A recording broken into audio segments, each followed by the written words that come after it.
Hey everyone, Tankenstein here, and welcome to Spaded. In this episode, I'll be showcasing the Jagdtiger. This is a currently rank 4 battle rating 6.7 heavy SPG in the German Ground Forces tech tree, and of course, in game it just kind of is listed as a tank destroyer, but this is the tank destroyer to end all tank destroyers, being that this is a 128mm cannon carrying 75.2-ton weighing beast of a tank that I am proud to showcase in this episode. Now that being said, of course, in Stock to Spaded, what I like to do is bring these vehicles through at least 3 matches, with the first match being fully stock, second match being about halfway spaded, and the third match being fully spaded, so you could see whether or not it's worth unlocking this vehicle in the first place, possibly if you want to grind all the way through to make it fully spaded. And by the way, this is a perfect vehicle for Stock to Spaded, being that it is an optionally unlocked vehicle that sits in the same folder as the Ferdinand, at least currently. Now that being said, one quick thing to note here before we start, I actually already have this vehicle fully spaded, so what I will be doing is removing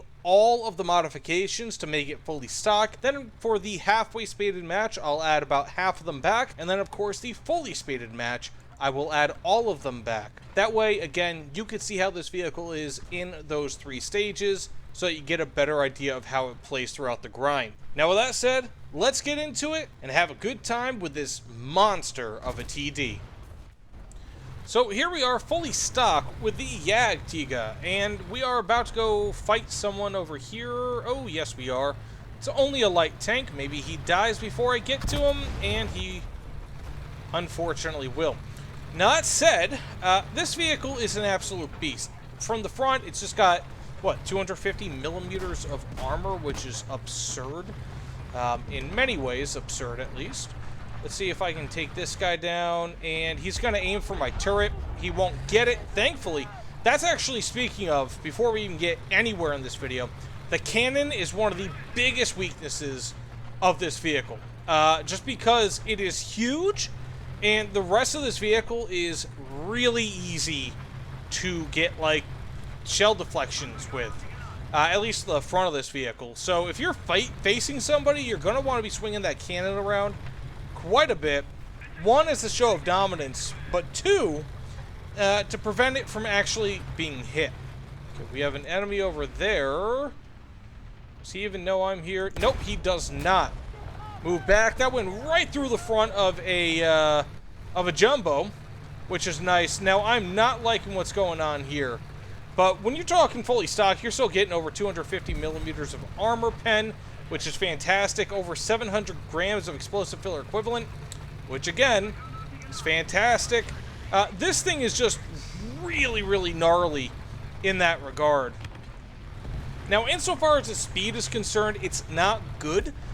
You're talking like 620-ish, I think, horsepower for 75 tons weight, which is atrocious. This engine is, I think, about as powerful as a Shelby GT 350, maybe? At least when it's fully stock, so not good. When it's fully spaded, it gets like 700-ish horsepower, which really still is not good, but it's an upgrade. The one thing that you never want is to be kind of stuck with this vehicle. It will completely kill you, and that's actually that's one of the funny things, at least in my opinion, with this vehicle, is that even though its mobility is terrible, mobility is what will save you with this vehicle, almost more than anything else. I mean, of course the armor, but like if you can't move, you're dead. You are dead, because this thing has a 19-second plus reload, and that's expert crew. So this thing just has an atrocious reload, despite the fact that I have an expert crew. It looks like there might be someone over here, perhaps. Okay, thank you, buddy ally. Now, even though this thing does not have a stabilizer, it is really... Ooh, that sucks. It is really, really nice to know that because this is slow, it almost acts like a stabilizer because of how slow it is. You know, it's kind of the same effect that you get on the mouse, which, because it just doesn't move all too quickly, and because it has such a gnarly weight and suspension, it actually handles quite well while firing on the move. Ooh, ooh, ooh. Watch out! Oh, no, buddy! Oh, oh man, that was close. But he did destroy two of my crew, and that's actually one really, really important thing to note here when it comes to this vehicle, is that when it comes to like APDS and Heat FS, this is not all that difficult to pen. Like, you have 250 millimeters of armor until you realize it's like, okay, well, that's great versus APS or AP shells or APCBC or kind of like your standard run-of-the-mill shells, but that's only from the front. And then once you start dealing with more advanced shells, subcaliber, for example, it really starts falling apart. Like, light tanks can pen this thing if they have the right shells from the front. From the sides, forget it. Like, I think a standard Sherman might be able to pen this thing from the side, unfortunately. Well, unfortunately for me, at least. We have someone over here, I think. Yes, we do. Yes, he does. Ooh, that's an Ontos. That's a big, big fear of mine. This guy's not going to do anything to me. That's one of the great things about it. It's like there are some tanks that you really don't have to fear. This is one of them. Or that's one of them, rather. Like, almost any Sherman variant, with the exception of the Super, you don't really have to fear. Now, when it comes to the cannon, one somewhat interesting thing that I want to show you before we start getting to the halfway spaded match is, like, if you look at this, right? Like, I am fully on the left side of the cannon here, cannon traverse. So you go up, it's got a very limited angle of elevation. As you move more into the center line, it goes way, way up, that elevation. And that's because of the design of this, because it's kind of shaped like a lance, kind of like what you would see from like a jousting tournament, for example. It's just really, really limited insofar as elevation, and I believe depression angles are concerned, but much more so elevation. Oh man, he just killed S-Dingle too! And I'm not even just saying that as a bad thing, like, or as a funny thing. Like, S-Dingle 2 was kind of like Remora. You know, you ever see those sharks with like fish that kind of hang around them? And they help the sharks? That's what he was doing. He was helping me that whole match. Anyways, not too bad. 5 kills, 1 assist. For a very, very slow tank like this, can't complain. That said, let's get into halfway Spade and see how this does. But very, very destructive vehicle, even thus far. And of course, here we are about halfway spaded. And some of the things that we have upgraded here, we have the engine, which does help a little bit. We also have, of course, slightly better ammunition with the Panzergranaten 43, which goes through around 20-ish millimeters more of armor. Isn't all too much, but it's a welcome addition. And it also has a 10 meter per second higher muzzle velocity, which should help at least a little bit when it comes to long-range firing, which is ideally what you should be doing with this vehicle. This guy doesn't even notice me here. Imagine a Jagdtiger sneaking up on an M18. That plays out like a joke. Anyways. Okay, let's see. And we have ourselves a loader hit. And we destroyed that cannon breach. Very nice. That's one of the great benefits, at least in my opinion, of this vehicle, is that no matter what, versus similar BR tanks, you're pretty much guaranteed to pen, which is nice. It's definitely a big, big benefit of this thing. Can I? Ooh, that sucks. Sucks for me, too. If he destroys my cannon, I am pooped on. He's aiming for it, and he's gonna miss it. Just gotta back up so he doesn't really have sight of me so much anymore, but I'll have sight of him. I think I can shoot through that, and I can. Sorry, buddy. You are toast. Now, we're going to have a T-26E1, the Super Pershing, as it were. He's going to probably try to sneak up on me here from the right side. At least we have a few people trying to sneak up on me. T-34 is one of them. You know what? That guy is toast, so I'm going to go for that guy. Got a double kill here. That T-26 is still going to be a big old thorn in my side. If only they knew how to destroy tracks, that would be huge for them, but they just aren't doing it. Now, that's actually one thing that you really need to learn when fighting Jagdtigers. If you destroy tracks, like I said before, you kill their mobility, you pretty much kill the Jagdtiger. That is a huge, huge thing. But, of course, being that I can still move on one track, I'm not going to quite die yet.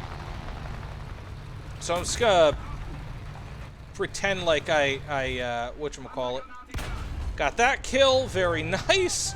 Just getting kill after kill here. Like I said, I mean, this thing from the front may as well be invulnerable to most people. If you do not know how to fight this thing, don't even try.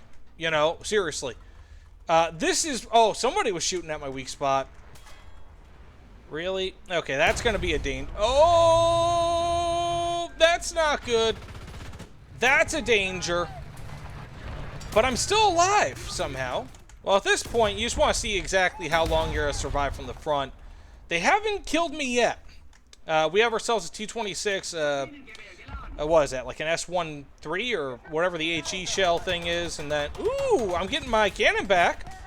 That's always a positive sign. So I'm going to want to destroy this guy first if I can help it, but he's going to probably start aiming at my weak spot. I'm going to aim upper frontal glacis and get that kill. Not too much of a problem for me. We do have a T-34, I think, somewhere around here. But these guys, he should just aim for the top of my vehicle. I just don't get it with these people. If you have HE, aim for the top. There's, I mean, it's not like too much of an area to actually hit, but you can do it.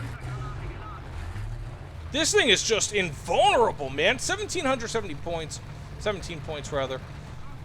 One thing you do not want to do is piss off a Jagdtiger. It's not going to end up well. Not going to end up well, ever. But occasionally you can kill crew members. I got a T-34 of some kind over here to my left. Well, I'm dead, so let's go ahead and respawn. I was actually having a real good time here, halfway spaded. And then, you know what, though? You know what? Let's not respawn. We've already had enough viewing of this. Let's get into the fully spaded match. See what this thing can do fully spaded. But as you can see, this thing is a mobile bunker that can pretty much one-shot anybody. You just have to know how to beat the Jagdtiger. And, well, just knowing its weakness gives you its strengths. Ooh, we have... Oh my goodness! He survived. Well, he survived it. He survived the shell, but didn't survive the LMG fire. That's not something you see often with the Jagdtiger. Anyways, here we are, fully spaded with the Jagdtiger. And, this thing is pretty gnarly. You know, it's a little bit weird, right? So this vehicle is really, really good as a roadblock, and it doesn't really improve in that regard from when it's stocked to spaded. Like, yeah, sure, the Panzergranat 43 is a nice enough upgrade, but it's not by any means necessary, right? Like, it's not going to do anything all too important for you. It's just going to kind of help out in a rare instance, but I genuinely do not think that at any point in me recording this video that the standard shell would not have sufficed, right? Like, it's okay.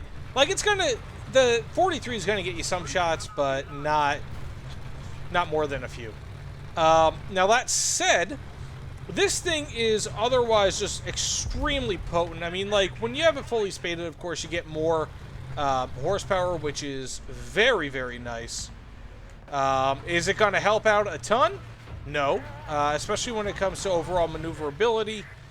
It's not really going to help you in turns. It's not going to help you, you know, move through cities or anything like that. But it does help gain speed, and I guess it does help a little bit insofar as turning is concerned. Just not all that much. So, I mean, with that said, this thing isn't really a ton better fully. Like, I mean, it's better, of course. I don't want you thinking I'm not saying it's better.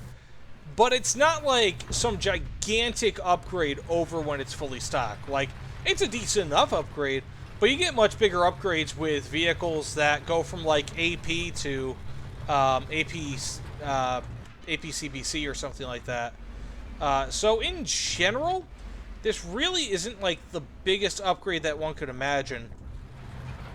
And there he is. Sorry about that in advance. So, again, you really shouldn't be using this vehicle. Woo! Woo! He should really be trying to flank me right now. But you really, man? Really? I hate having to do that. It's like people are clueless on how to stop this thing. Like, just destroy the tracks, man. Like, you have 2 cannons. But that's just it. Like, this thing, if you use this thing as it should be used, right? Make sure no one's to the sides of you. If you have that luxury, kind of like how I seemingly do. If you can make sure that no one is on your flanks, you can use this thing like a roadblock. And its massive armor at the front will do the job for you. It's incredible. All you have to do is just pivot every now and again. Make sure that the enemy doesn't get like a lock on your weak spots, like your cannon turret. I'm going to respawn, but like your cannon, like that MG port, and you'll do really, really well with this thing. Like, it's incredible. This thing, it's point and click. So, in general, what do I think about this vehicle? Well, as a, like, it's weird, right? Because in some ways, you can actually be extremely aggressive with this vehicle. But in other ways, not so much. Like, if you're covering a flank, this thing is incredibly powerful. If you want to be a sniper, yeah, I mean, it's got sub 1,000 meter per second rate of muzzle velocity, but that's not absolutely terrible. That's actually pretty decent. There's so many things about this thing that make it really, really nice. And I think that, in general, this thing is just awesome, right? Like, it's kind of like a step up from the Ferdinand, which is in the same folder. So we have an enemy over here, I think. Okay, we have a... Man, what is it with these super Pershings? Now, albeit that's not actually a super Pershing. I'm pretty sure the T-26E5 is the super Pershing.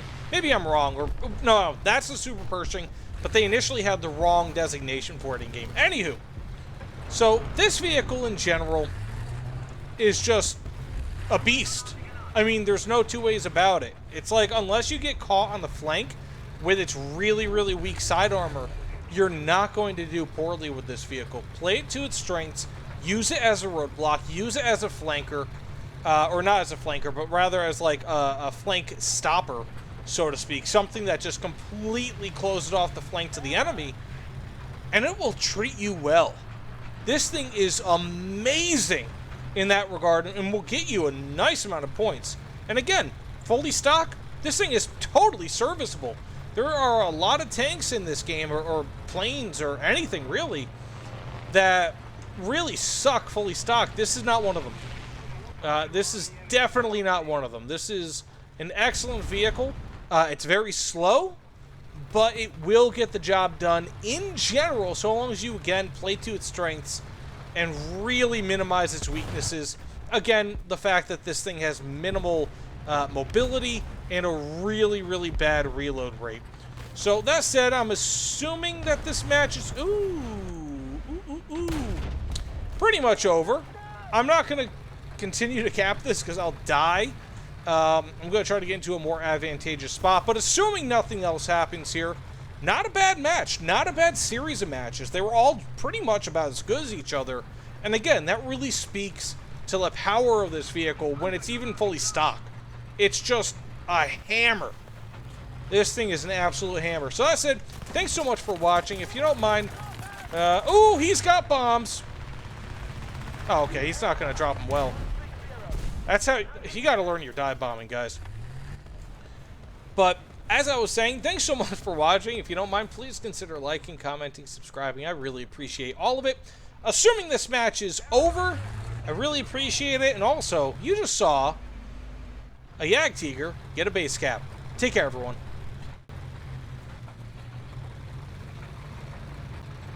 This guy really didn't notice me? Really? Really?